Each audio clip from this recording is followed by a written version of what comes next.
Saludos amigos, gracias por la amabilidad de la compañía. Soy Cristino del Castillo y este es su programa A Quemarropa. Bueno, tremendo avispero el que se ha desatado en el Congreso Nacional a propósito del tema de las exoneraciones. Probablemente sin proponérselo, nuestros legisladores han planteado el asunto de forma tal que crea las condiciones, según mi criterio, para una discusión integral del tema. Porque siempre lo hemos tocado así parcialmente cuando hablamos de las facilidades que tienen los legisladores, pero tal y como se dijo en el Congreso Nacional, este es un tema que no solo concierne a los legisladores, no solo son los legisladores los beneficiarios de facilidades de este tipo, de exoneraciones y esas cosas. Aquí hay incluso facilidades que la gente ni siquiera se las imagina. Entonces yo creo que se ha creado el ambiente, se han creado las condiciones para que abordemos el asunto de manera integral, de tal forma que tengamos con respecto a este tema unas políticas bien definidas. Yo quiero, aunque se ha hablado mucho sobre el tema durante todo el día, yo quiero hacer la historia completa. Lo primero es que hay que decir que en la estrategia, en la propuesta de reforma fiscal que circuló por los medios de comunicación, según se dijo que se filtró, que se había trabajado en alguna instancia gubernamental, que era un asunto que se manejaba de forma discreta, ese documento que trascendió, que generó muchísimos comentarios, tenía al final una disposición conforme a la cual quedaban eliminadas todas las facilidades, esas exenciones que han disfrutado los congresistas. Bueno, esa propuesta de reforma fiscal también contempla la eliminación gradual del gasto tributario, de algunas de las facilidades que actualmente gozan sectores empresariales. Y entonces hubo, además de eso, algunos comentarios. Por ejemplo, el presidente del Senado se refirió al tema, dijo que era un asunto que había que resolverlo, porque ustedes recordarán, la sociedad civil aquí hizo una gran campaña encaminada a abolir, a eliminar esas facilidades de los congresistas.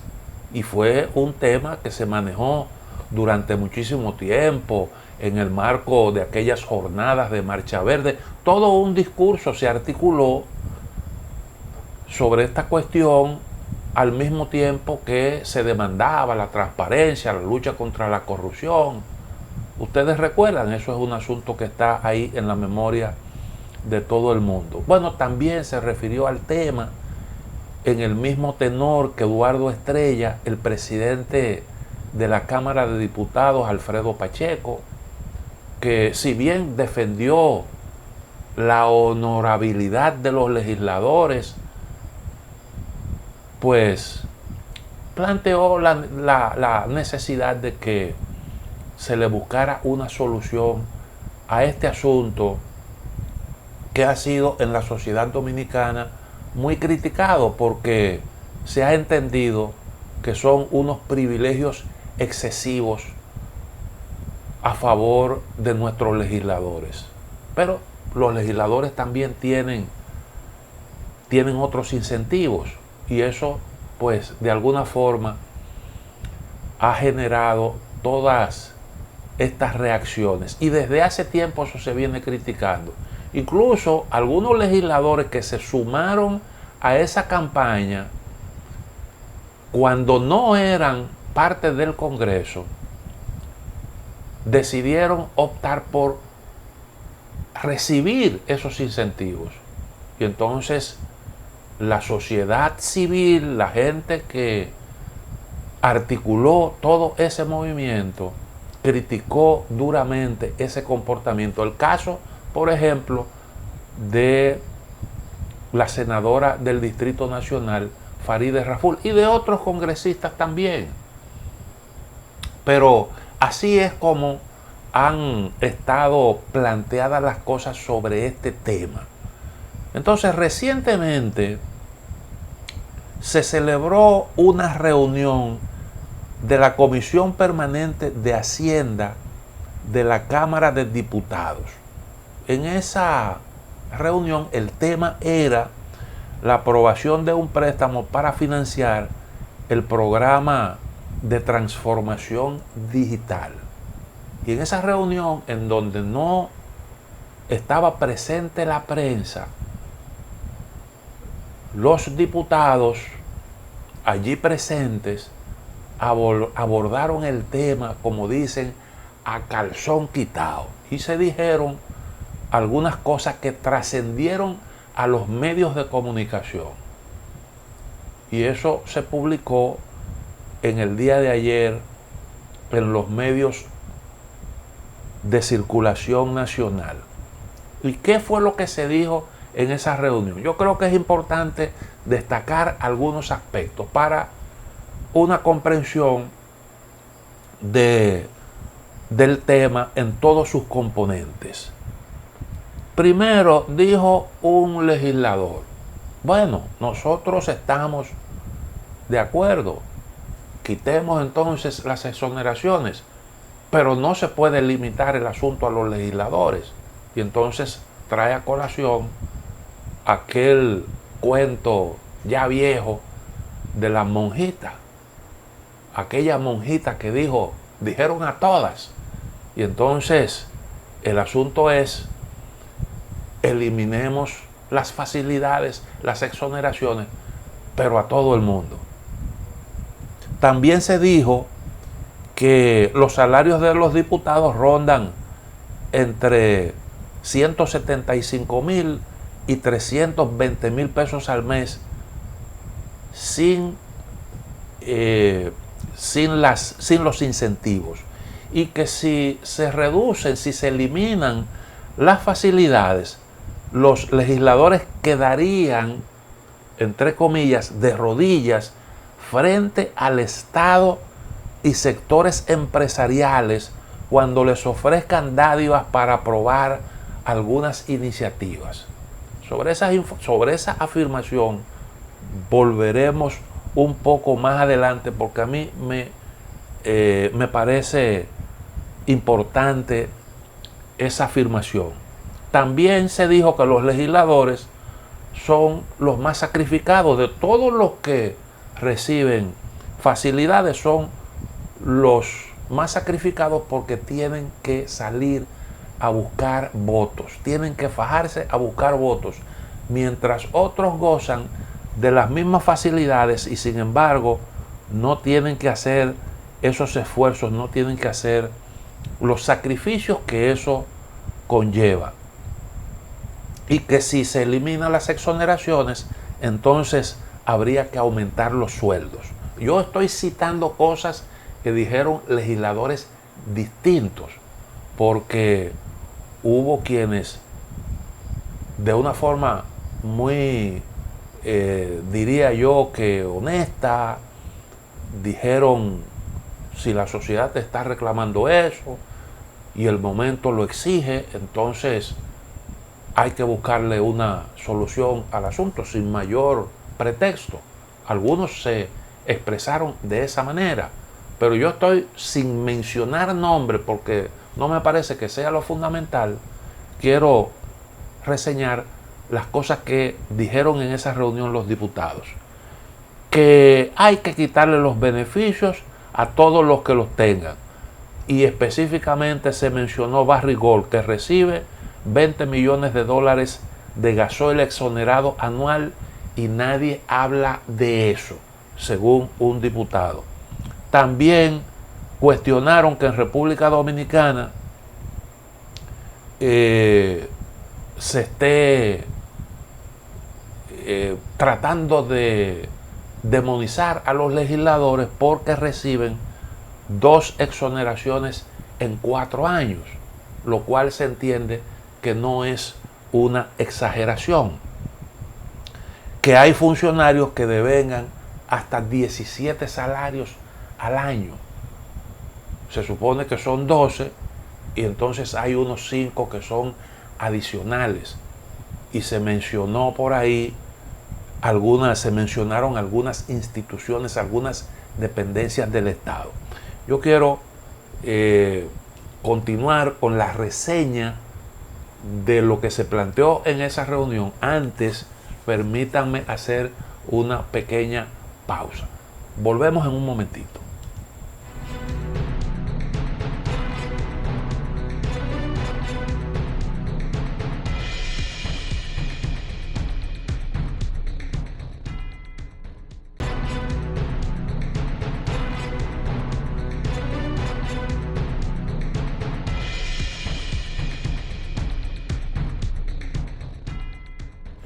En esa reunión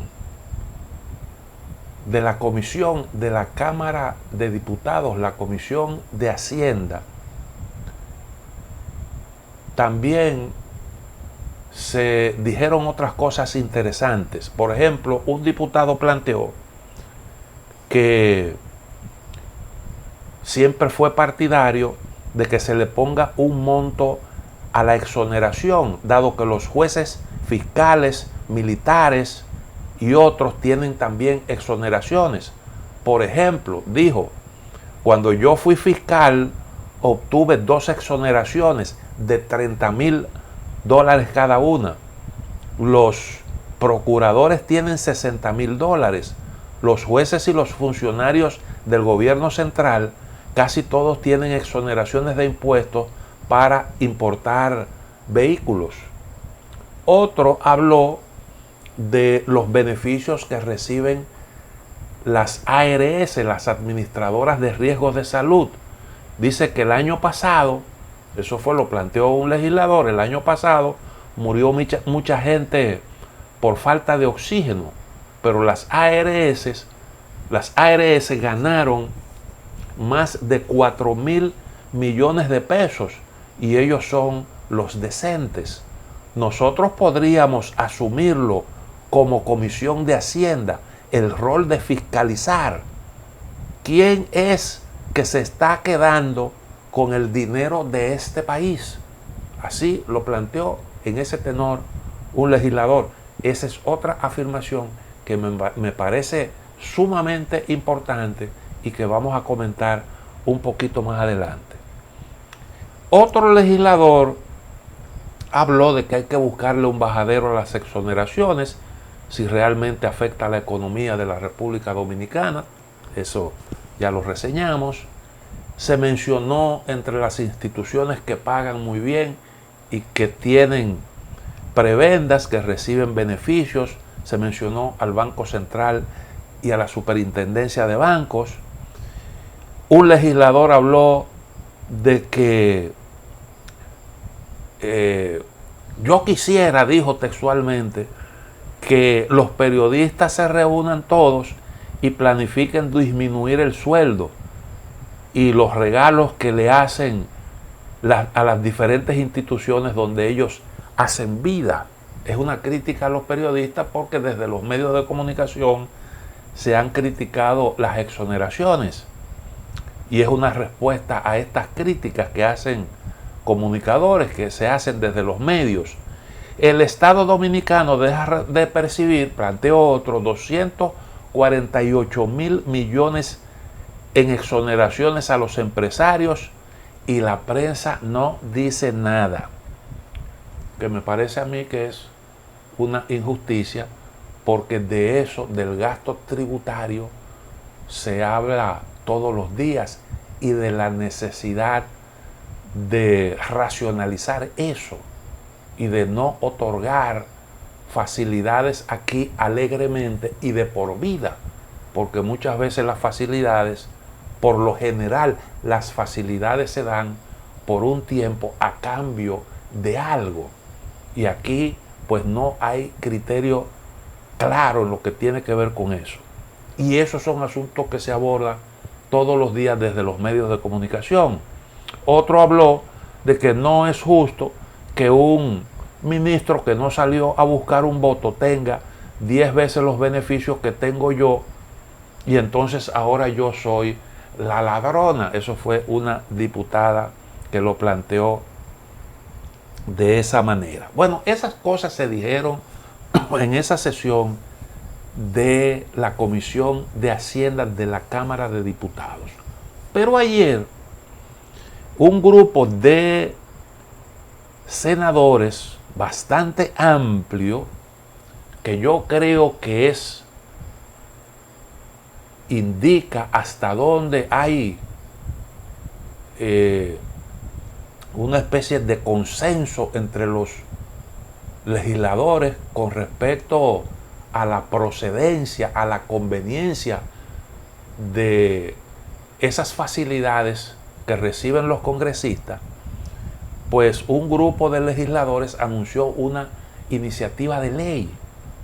Estamos hablando de 24 legisladores que firmaron un documento anunciando una iniciativa de ley. Y de esos 24, en una rueda de prensa en la que se anunció la mencionada iniciativa, estuvieron presentes 17. O sea que el grueso de los senadores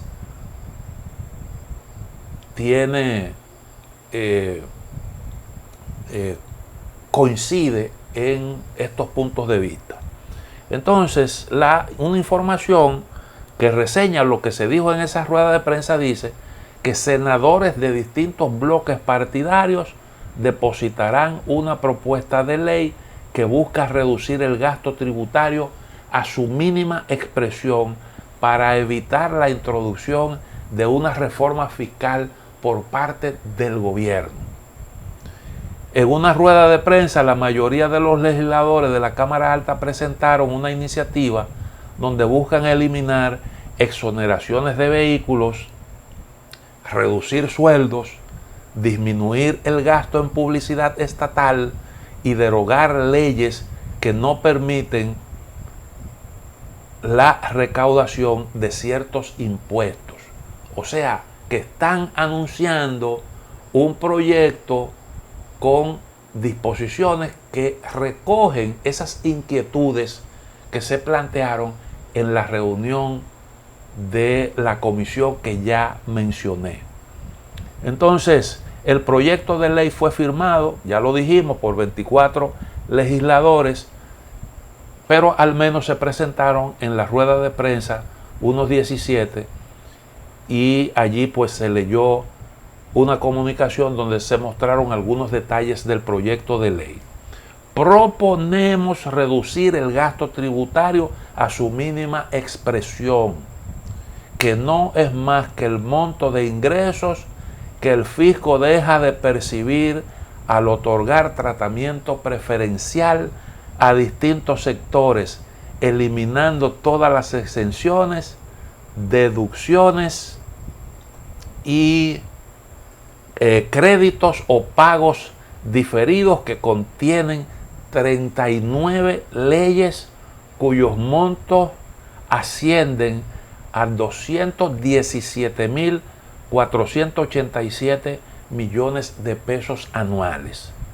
Ese es el total del gasto tributario en República Dominicana, que debe ser más o menos un 6% del Producto Interno Bruto. Naturalmente, ahí está incluida algunas exenciones del pago de ITEVI que benefician a los consumidores también. No todo es para estímulos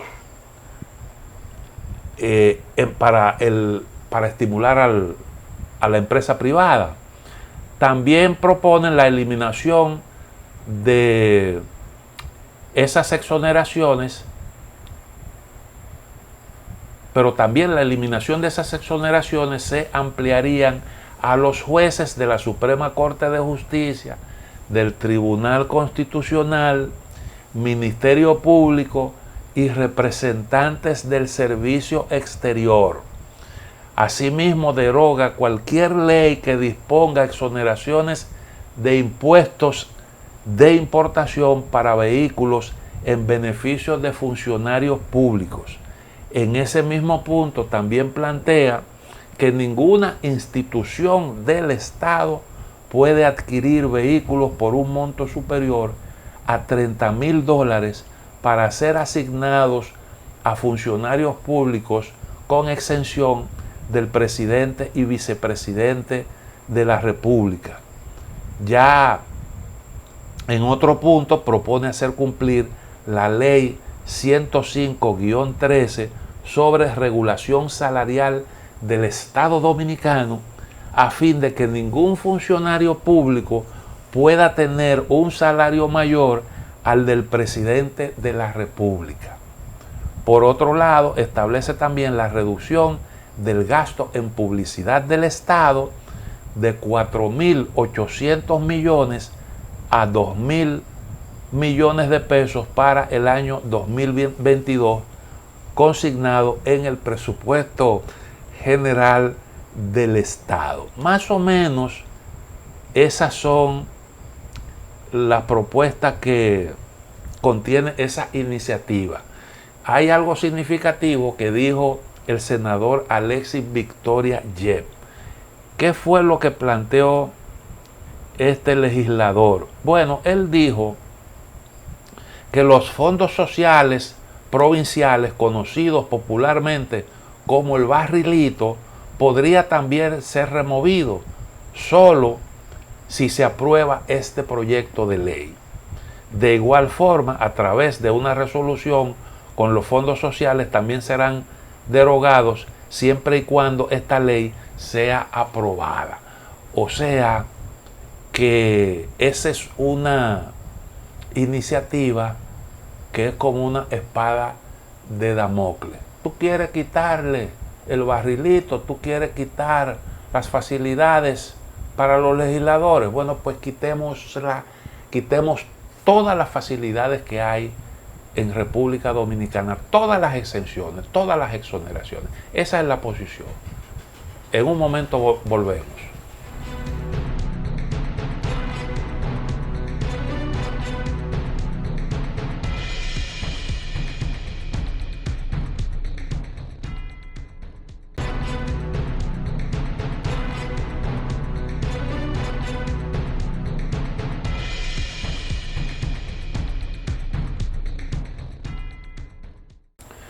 Es verdad que los legisladores no son los únicos beneficiarios de facilidades, de exenciones, de exoneraciones de impuestos.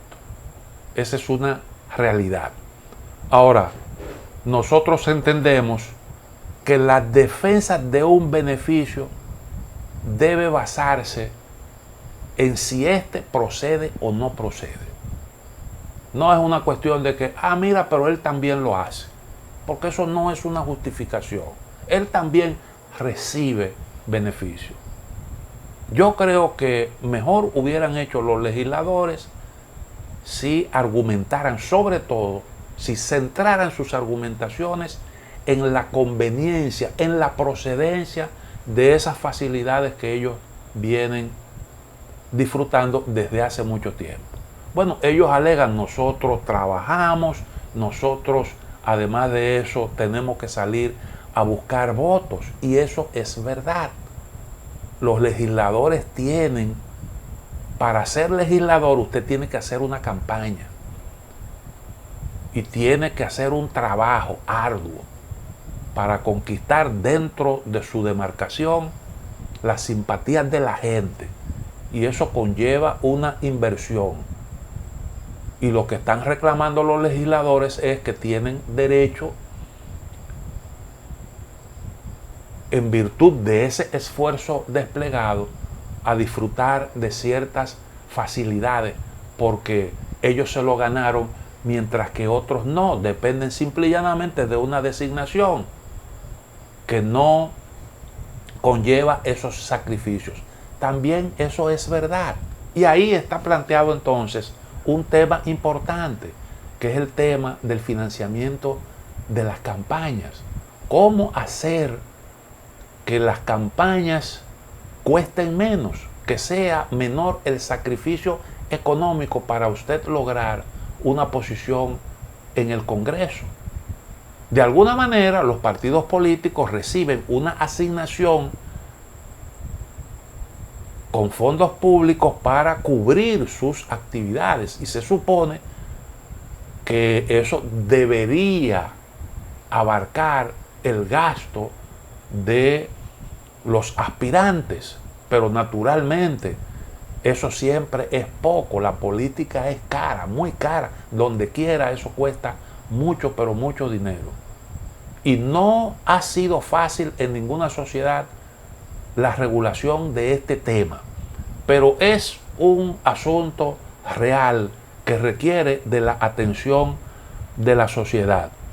Y por eso, bueno, pues hay que conectar este asunto con esfuerzos que pudieran hacerse para abaratar los costos de la actividad política.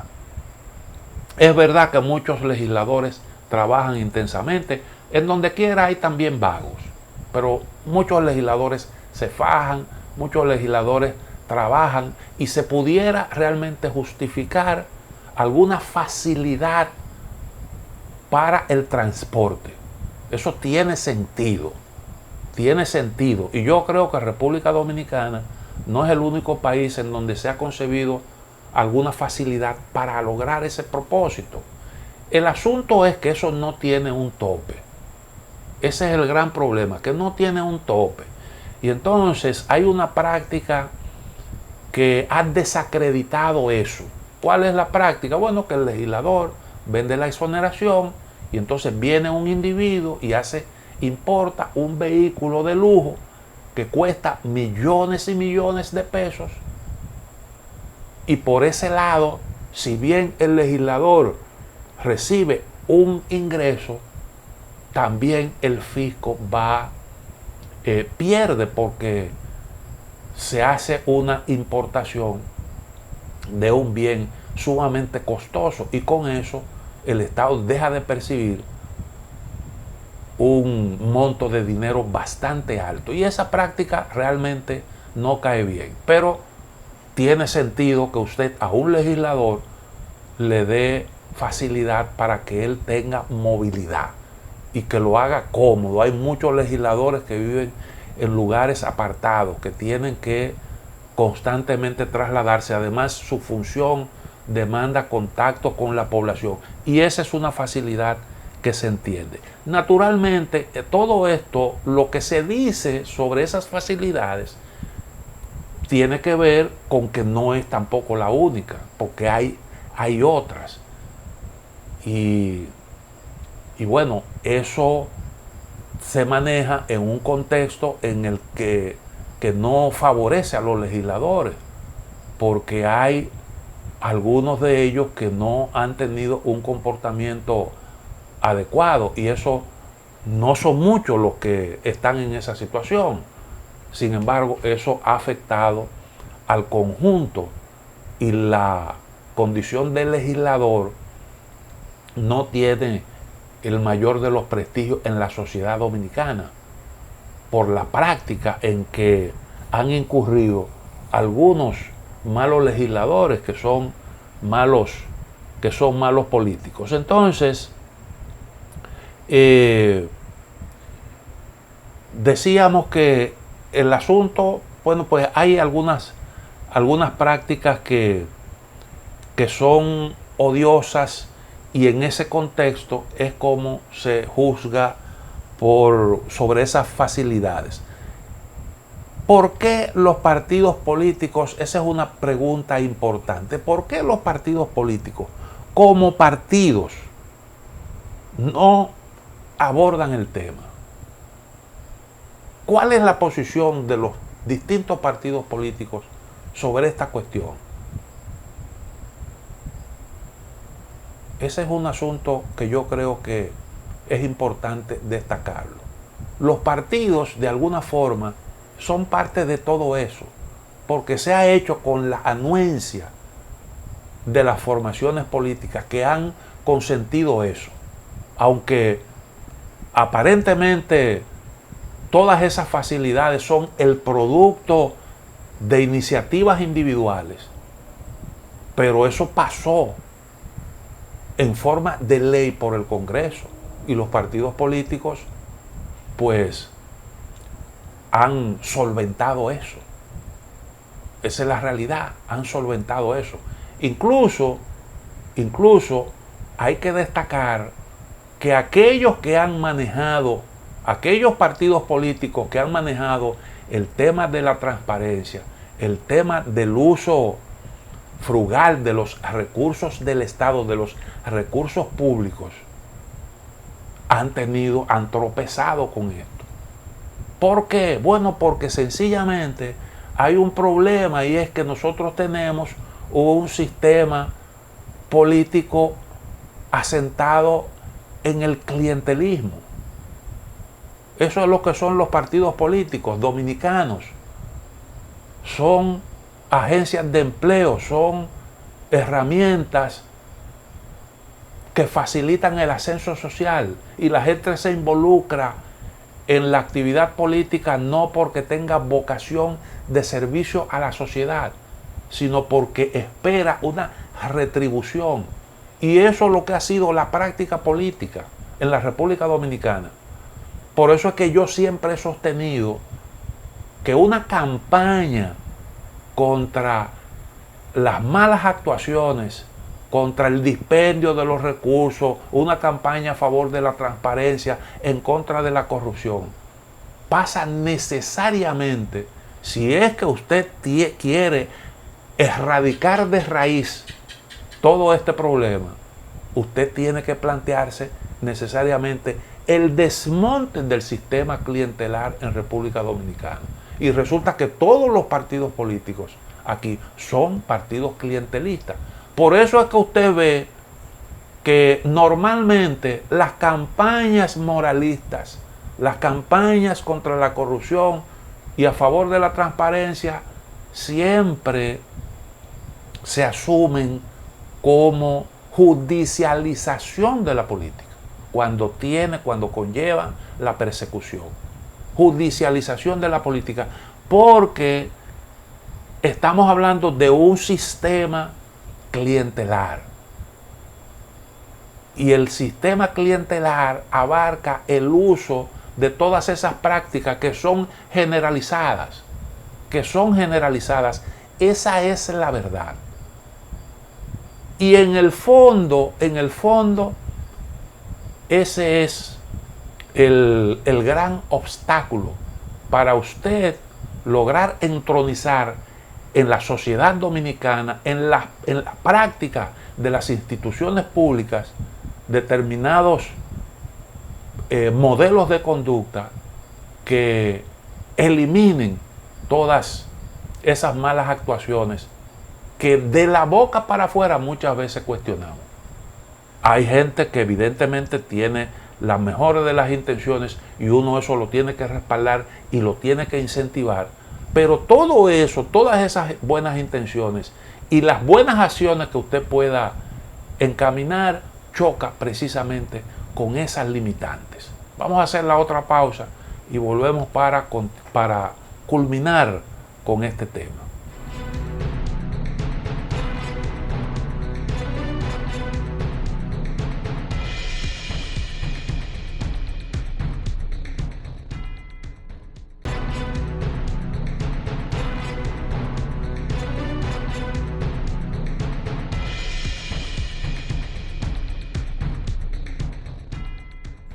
La actitud de los legisladores pone al descubierto una realidad que nosotros hace un tiempo aquí señalamos. Y es que el exceso de empleados públicos, algunos gastos que se consideran excesivos,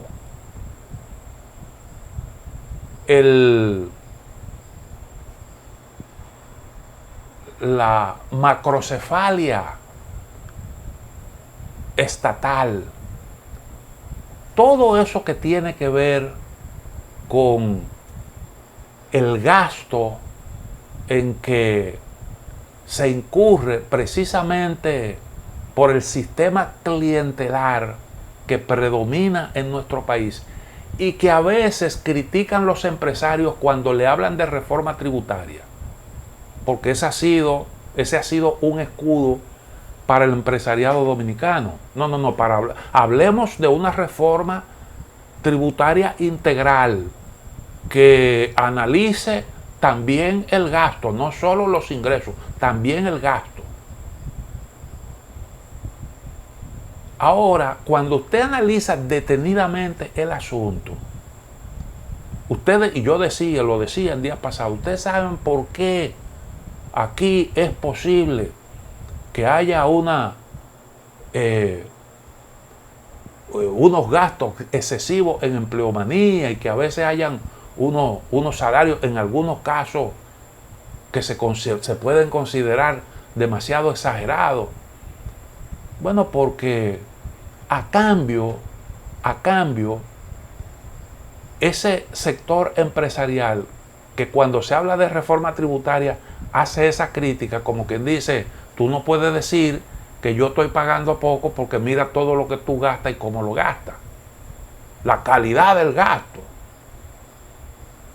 A cambio, ese sector empresarial recibe unas facilidades enormes y en condiciones que como no se ofrecen en ninguna otra sociedad, porque normalmente las facilidades se dan, como decía en el segmento anterior, a cambio de algo. Bueno, usted tiene una necesidad, hay una coyuntura que requiere de determinado apoyo por parte del gobierno, usted genera una cantidad apreciable de empleo, etcétera. Yo le doy a usted ciertas facilidades por un tiempo para que usted se desarrolle, para que usted emprenda, tenga unos buenos resultados y entonces posteriormente yo le retiro eso y dejo que usted camine por sus propios pies. Pero aquí hay una especie como de complicidad. Aquí hay una especie de complicidad. Gasto tributario versus determinadas ventajas y un poco de libertad para gastar y para sustentar el sistema clientelista y para llenar las expectativas de los compañeritos que hacen el trabajo y para también aplicar algunos programas sociales que en muchas partes del mundo siempre generan discusiones, porque el que contribuye, el que aporta, el que paga impuestos, se preocupa siempre por el destino del dinero. Y entonces todas esas cosas ocurren de alguna forma como una especie, si se quiere, de acuerdo tácito. Y eso es lo que están planteando los legisladores. Ah, bueno, tú quieres que tú me estás criticando a mí porque yo tengo estas facilidades. Bueno, pues eliminémoslas todas. Eliminémoslas todas. Naturalmente eso se hace con la convicción de que al plantearlo de esa manera, vendrá entonces la conversación y vendrá entonces la exhortación a que dejemos eso así.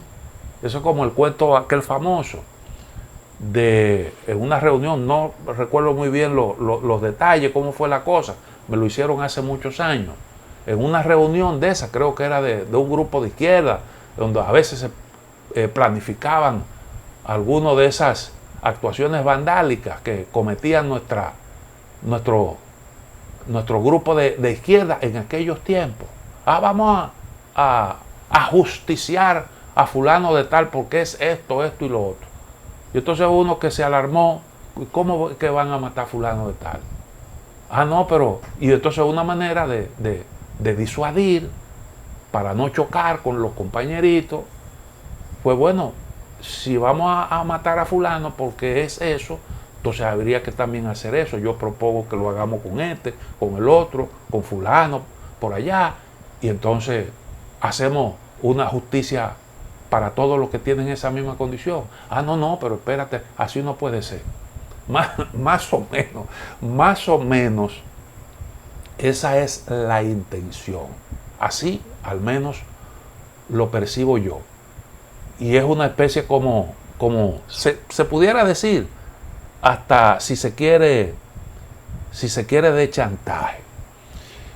Hay algo que a mí honestamente me llama la atención y que yo, bueno, pues creo que amerita de cierta reflexión. Es lo que dijo un diputado, que quedarían de rodillas frente al Estado y sectores empresariales cuando le ofrezcan dádivas para aprobar algunas iniciativas.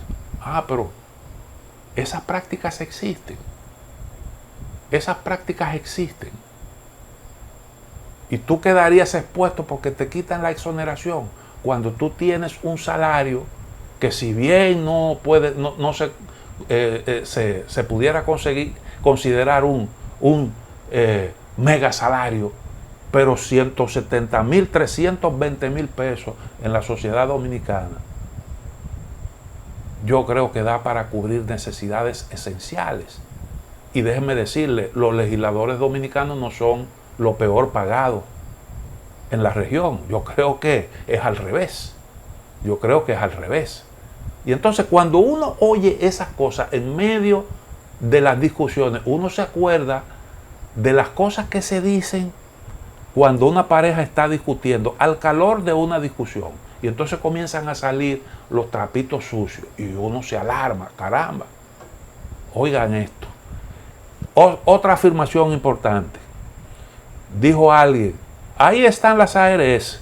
El año pasado se murió mucha gente por oxígeno, pero las ARS ganaron más de 4,000 millones de pesos y ellos son los decentes. Nosotros podríamos asumirlo como Comisión de Hacienda, el rol de fiscalizar quién es el que se está quedando con el dinero de este país. O sea, tú me estás diciendo, legislador, que hay gente que se está quedando con el dinero de este país, según tus propias palabras, y tú estás diciendo que existe la posibilidad como legislador de erigirte en ente fiscalizador para evitar que eso ocurra, pero lo estás planteando cuando se discute la eliminación de un privilegio que tú tienes. Y entonces tú estás reaccionando de esa manera porque te quieren quitar un privilegio. Si no te lo tuvieran criticando, entonces tú te quedarías callado frente a eso que tú mismo estás considerando que es una barbaridad. Entonces tú me estás confesando que no cumples con tu responsabilidad. Y yo creo que esas son cosas que todo esto que se ha dicho, reitero, así comenzamos el comentario, todas estas cosas que se han dicho tienen que generar, tienen que provocar una discusión sobre todos estos aspectos, porque evidentemente que nosotros tenemos que discutir cuáles de las facilidades son las que proceden y cuáles no. Porque déjenme decirle que aunque ese proyecto de ley que se anunció contempla eliminarlo todo, pero eso sería una barbaridad. Por ejemplo, ahí están algunas facilidades que le dan a los diplomáticos. Cuando tú terminas una misión tú traes algunas cosas de esas que tú compraste, objetos personales, y te dan la facilidad para tú traer eso. Eso se da, se ofrece en todas partes del mundo. Y eso no es un asunto criticable. Lo mismo que ciertas facilidades para algunos grupos empresariales, porque no todo el gasto tributario se puede considerar como improcedente. Lo que procede es una discusión sobre qué cosa se puede quitar y qué cosa no. Yo creo que los legisladores necesitan que le den las facilidades para que ellos puedan realizar sus funciones como legisladores que son. Pero hay que ver cómo es que esto se puede hacer de forma tal que no resulte oneroso para la sociedad dominicana. Ese es el punto. Bueno, vamos a la pausa y entonces volvemos con otros temas de interés.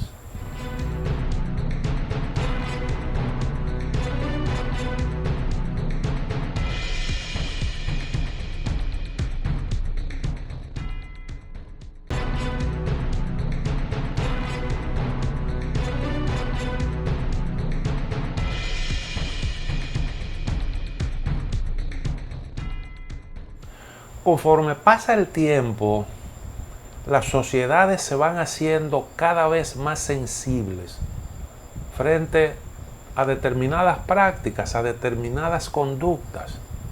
Por ejemplo, el abuso contra la mujer, la violencia de género. Qué bueno que hoy en día existe la tendencia a evitar cualquier tipo de tolerancia, eliminar cualquier tipo de tolerancia frente a hechos de esa naturaleza. Pero a veces uno tiene que preguntarse si no es que estamos yendo demasiado lejos en algunos esfuerzos. Por ejemplo, hoy están de moda las denuncias de hechos que ocurrieron en tiempos remotos.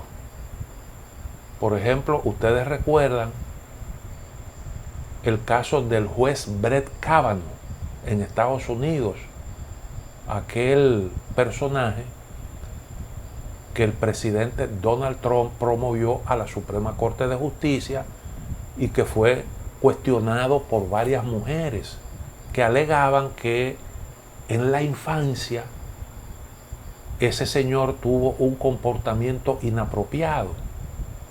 Una señora decía, cuando fuimos niños, llegamos a una fiesta en una casa de un compañero y entonces subimos a la habitación y esa persona se me tiró encima. No pasó el hecho de ahí, pero eso se asimilaba como un comportamiento inapropiado y por tanto se decía que ese señor no reunía las condiciones para ser juez de la Suprema Corte de Justicia.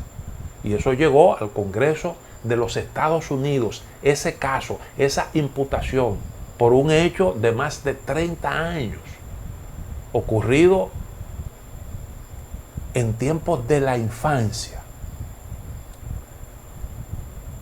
Y claro, llamó la atención cómo es que usted esperó tanto tiempo, si eso le había provocado algún sufrimiento, para hacer la denuncia. ¿Por qué lo hace cuando están promoviendo a ese señor a la Suprema Corte de Justicia? ¿Y por qué usted no lo hizo cuando ese señor ingresó a la carrera judicial, llegando a ser asistente importante, principal, de un juez del Supremo de los Estados Unidos?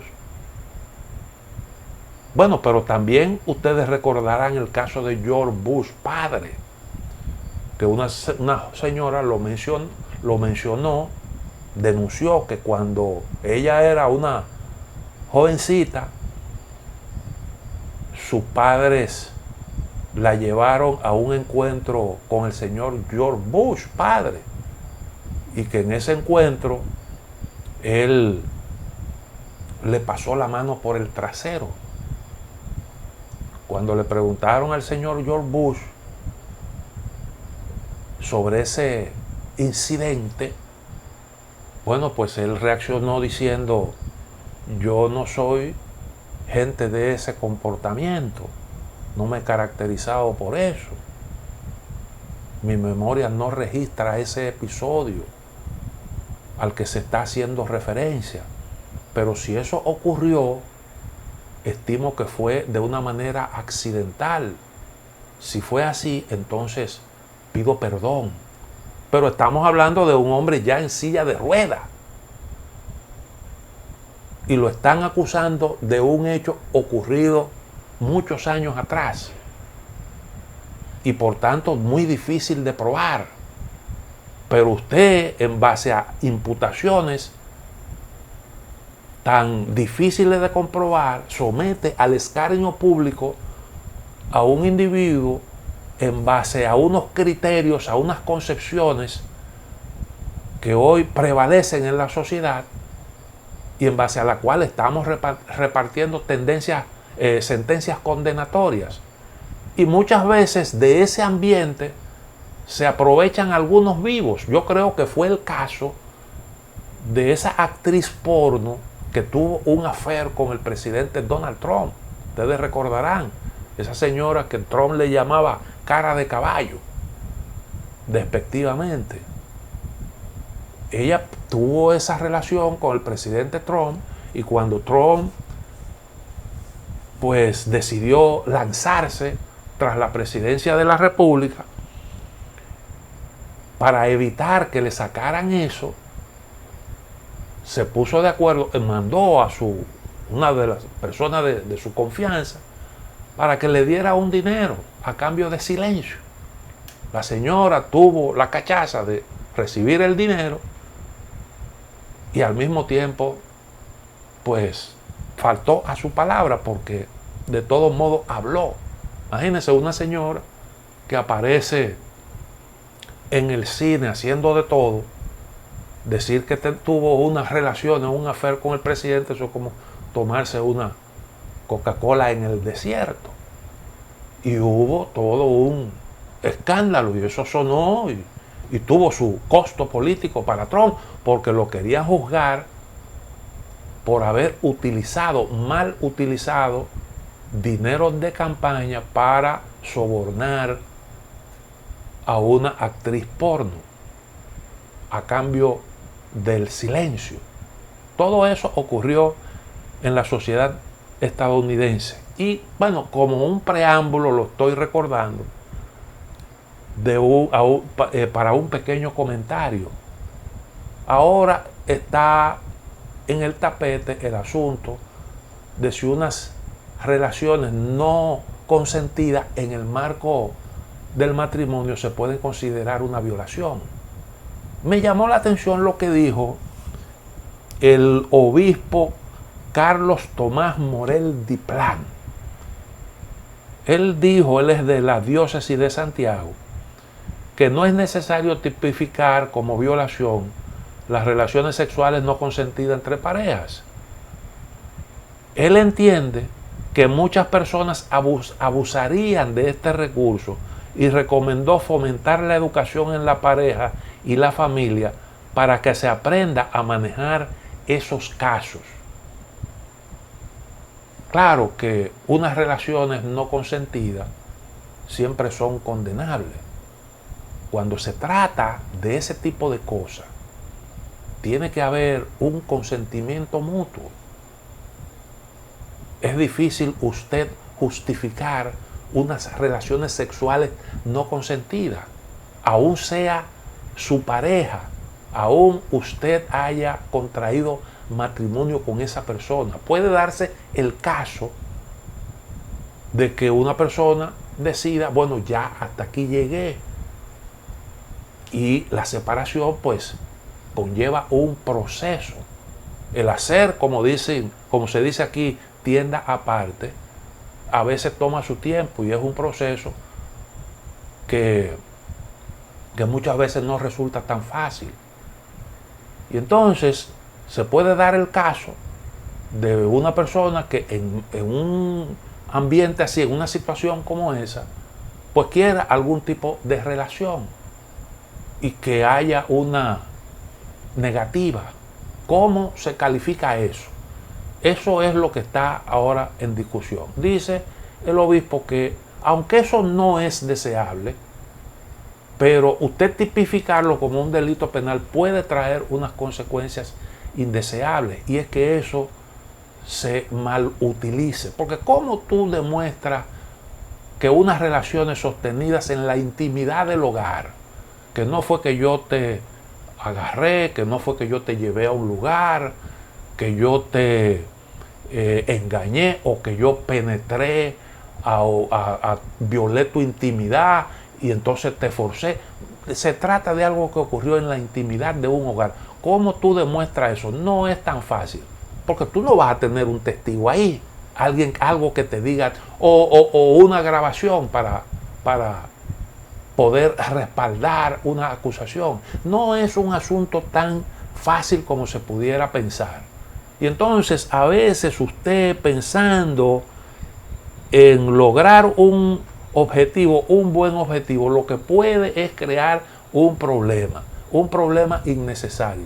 Por eso yo estoy de acuerdo con el obispo en el sentido de que esto hay que darle un manejo diferente y hay que trabajar la educación, hay que trabajar la formación para que hayan unas relaciones entre parejas más sanas. Y yo creo que eso es válido no solo para estos casos, eso es válido, yo creo que para unas relaciones estables, para que haya una familia que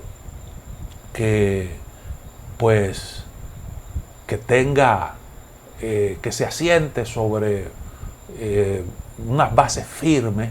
Yo creo que tiene que haber precisamente una buena formación sobre cómo se manejan algunas situaciones, que muchas veces son las que provocan la violencia intrafamiliar. Bueno, llegamos al final de A Quemarropa. Mañana, Dios mediante, estaremos nuevamente con ustedes.